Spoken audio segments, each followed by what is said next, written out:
To start with you first. There's such a fantastic friendship between Jason and Danny and how they hold space for one another and hold each other accountable. Firstly, what was it like collaborating with Danny to bring that dynamic to life? And who've been the people in your own life who've held space for you in a similar way? Well, that's a good question. Well, so Danny and I had about 3.5 weeks, I think, before shooting to like really hang out a lot. So we hung out a ton and worked the script a lot and would run the scenes to make it feel really real and like so we would just kind of do it over and over and over again until we found like a flow together. And yeah, it was just spending a lot of time together and luckily we became actual friends. So that really helped because that's important I think in this situation. But now Danny's a really good friend of mine, so I'm glad that that worked out. And a person in my life, let me see here. Oh, I have a couple good friends that have just been there through tough times that are just easy to talk to.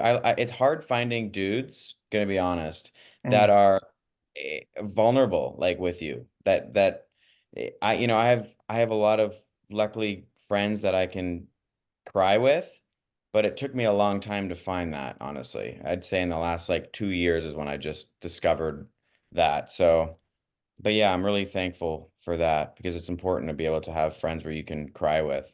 That friendship comes across on screen as well. And Jessica, you're no stranger to playing these fiercely independent women. And Maddie's journey prior to meeting Danny is about putting herself first, which I think is such an empowering message for audiences to see. What was it about this character that spoke to you? And what do you hope they take away from her?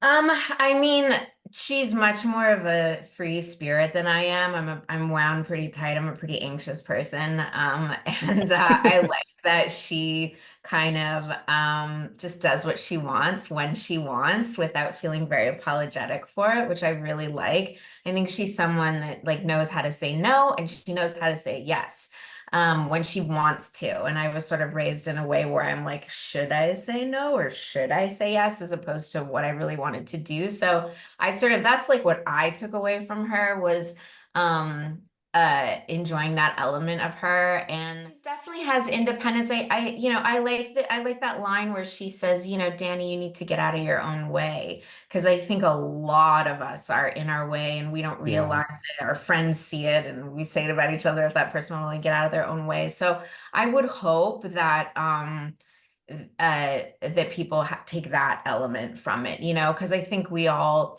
even though Maddie is really free-spirited, she still has her own quirks and her own difficulties, and it's hard for her to like get into a serious relationship. So Mhm.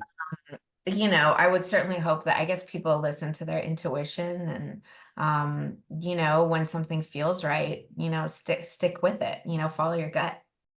The script is beautifully written. I have a follow-up question for you a little bit later about that. But Brett, you also have such a deep and personal connection to comedy and the impact that it's had on your life. How much does that comfortability and the safety that you feel in that playground allow you to elevate and deliver the performances that we've seen throughout your career, but particularly with this project?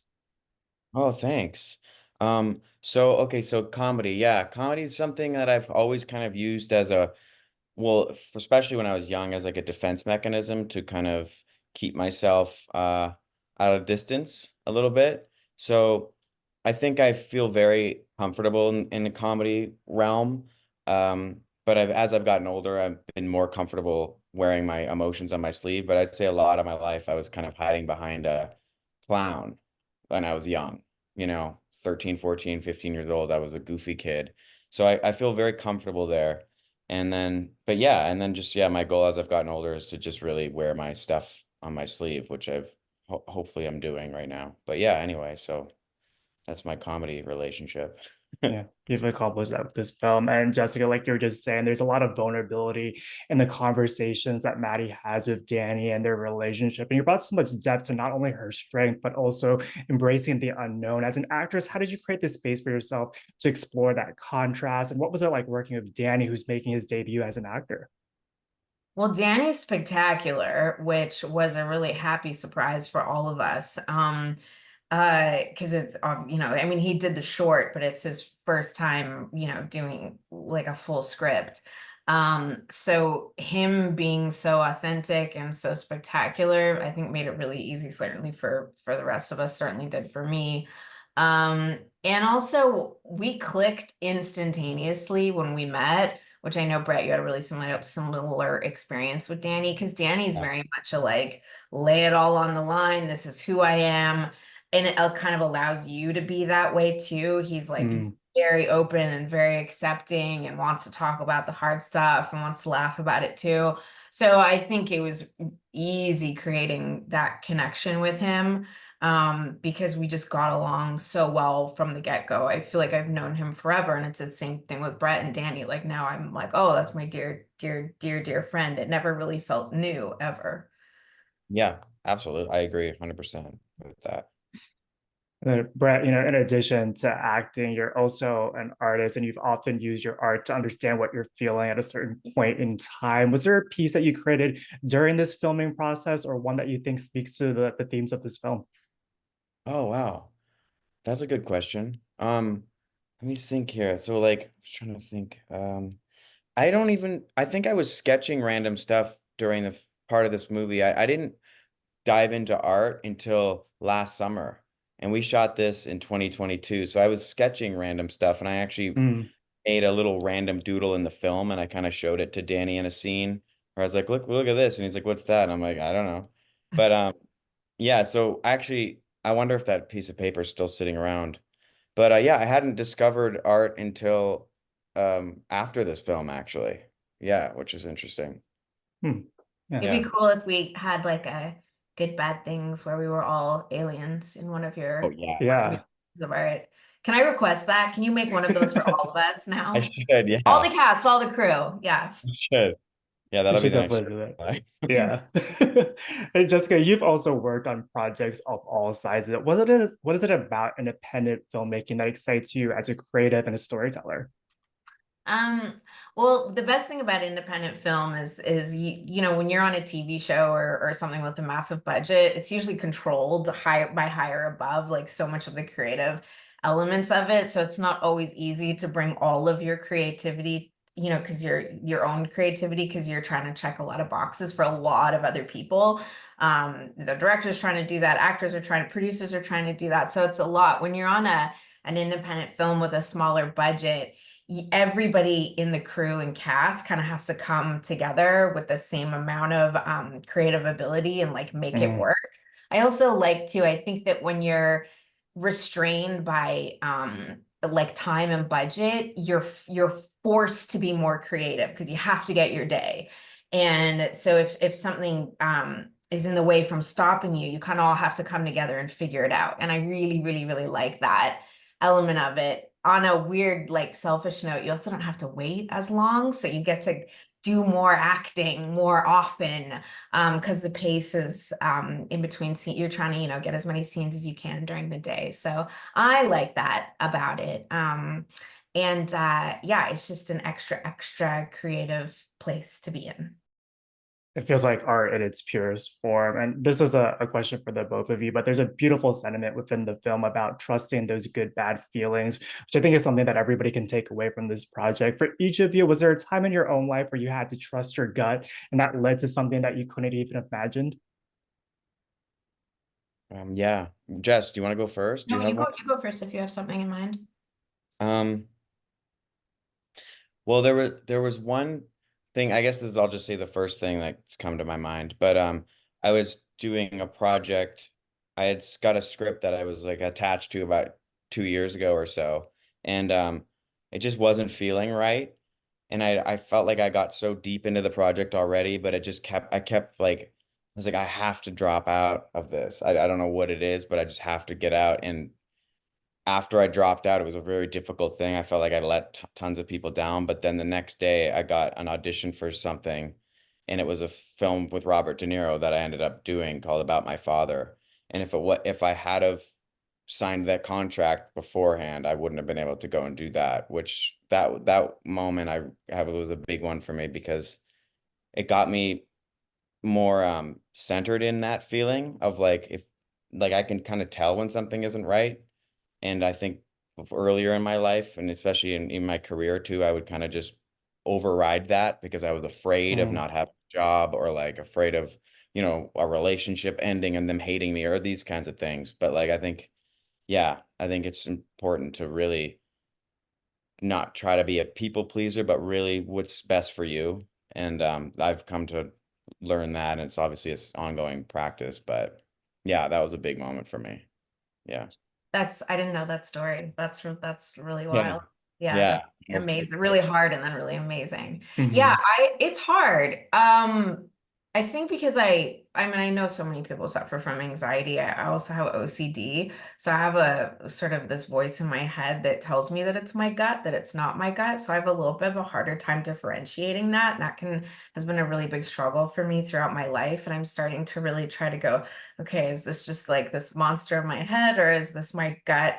And really starting to listen. I think, like Brett said, people pleasing has always been huge for me. And I think for me, the only examples that I can really think of where I'm really working on it is kind of like getting rid of the friends in my life that aren't really friends that I don't feel better and I don't feel good about myself Mm, when I'm around them. I feel like I'm always just sort of doing them a favor for one reason or another. And so that's horribly hard to do because you can't really do that without hurting people's feelings. And so I would say just really weaning down the amount of people that I have around me so that the quality of my friendships are a lot yeah. um just a lot better than they have been in the past. Yeah. Thank you for sharing that. Yeah, it feels like both of your answers tie back to these characters and the themes. And Shane also co-wrote and directed this. How different is that filming experience? And the person who's helped create these characters in his universe is also at the helm directing. What was that collaboration like for each of you? Jess, you want to go first? I like it because I like having my director to go to say, "Hey, how did you feel when this happened to you?" or "What is this like?" Like watching the relationship between Danny and Shane on set and kind of informed me of how I could be with Danny in this character. What it Mm, might be like helping someone with a disability and what might feel unnatural is so normal. So that for me, I really like that. I like being able to go to my director and say, "Hey, how did this feel when?" And then they can give me a specific example. So I dig that. And for this, it was extra helpful. Yeah. Yeah, I really also like that Shane was the writer director. He's so collaborative, and I'm so thankful for that because there's been so much conversation before shooting the film of like what felt right and what felt natural so that I could personally be as real as I could. And he was mm, just very much like just on board with it and working things out. And he would give me like notes on that, and it just aligned. So the process with working with him was great. I just love that guy so much. He's become another good friend of mine. So yeah, shout out to Shane. Killed it. He killed it. Love He's him. great. Yeah, he's one of those directors that's like, if you have a better idea, let me know what you think it is. He may not like it, but he wants to hear it. He's Yeah. very open that way. And like I said, that's like when you're on an indie, you get that creative. You yeah. get to really, really like mush your creativity together. And it's a lot more fun because at the end of the day, without sounding like frilly, we're artists and we just want to like make art together. And when you have a director like that, that's really what you get to do. Yeah. And at least the incredible performances that you both deliver in this film. I got one final question for each of you, but the film's made its way around the festival circuit. It's been incredibly well received. What do you think is resonating most with audiences? And is there a scene of either of yours that you're most excited for people to see tomorrow? Mm.